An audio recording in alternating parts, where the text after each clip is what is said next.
There seems to be a current resurgence in companies backing Muppet and Jim Henson-related content, especially on streaming services. There was The Dark Crystal: Age of Resistance on Netflix, and over on Disney Plus, you can watch the new shows Muppets Now and Earth to Ned. These target more of a general audience crowd, but the younger demographic is definitely not being left out. Fraggle Rock got a brief revival starting in the spring, while Sesame Workshop produced a new spin-off starring Sesame Street's famous red monster, Elmo, and I'm going to talk about both of them.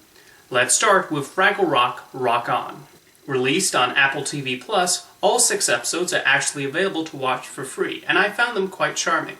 Rock On was filmed just as the current global event was beginning to leave a major impact, and that's incorporated into the storyline as we see the Fraggles deal with everyone being separate and connected only through modern technology.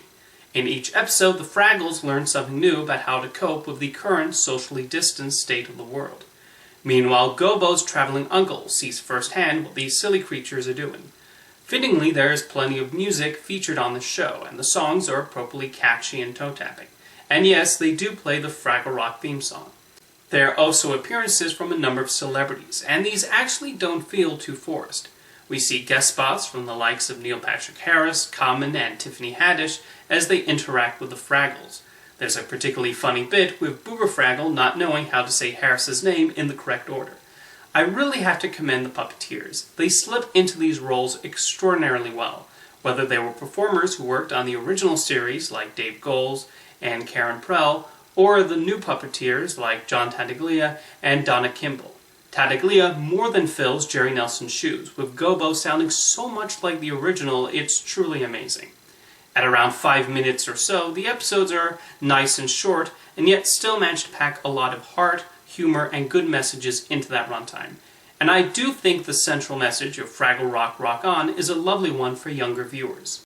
The theme of the show is that even in these uncertain times, with everyone being separated from one another, we can still find new ways to interact and learn and be creative.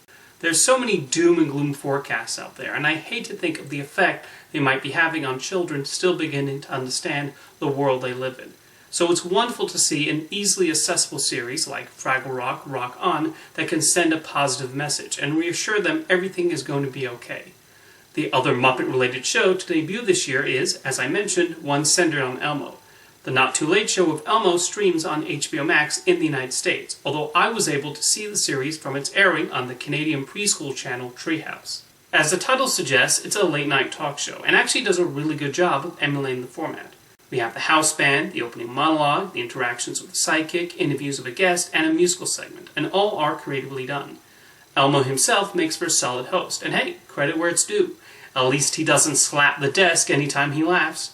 The decision to have the Cookie Monster serve the sidekick role is brilliant, with our favorite cookie-eating Muppet being his usual hilarious self. We get appearances from other Sesame Street characters too.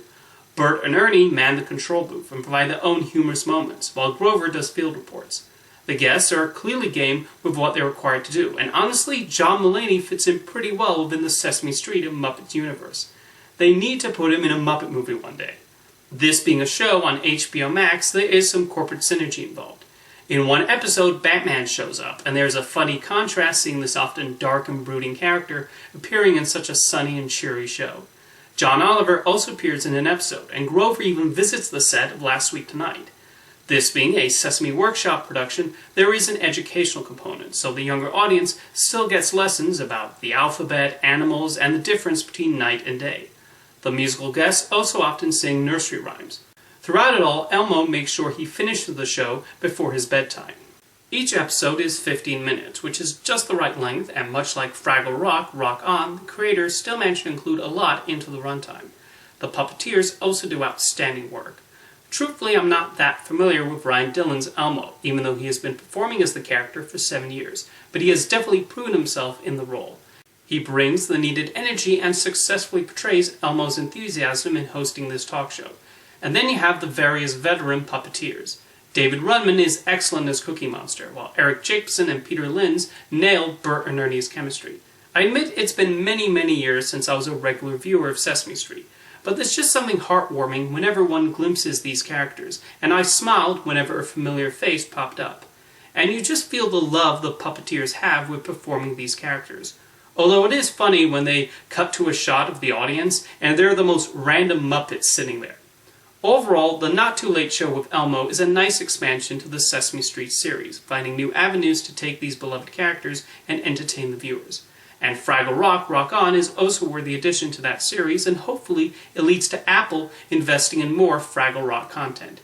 It really is wonderful seeing these legendary creations continue to prosper and bring some much needed brightness into our lives. See you next time.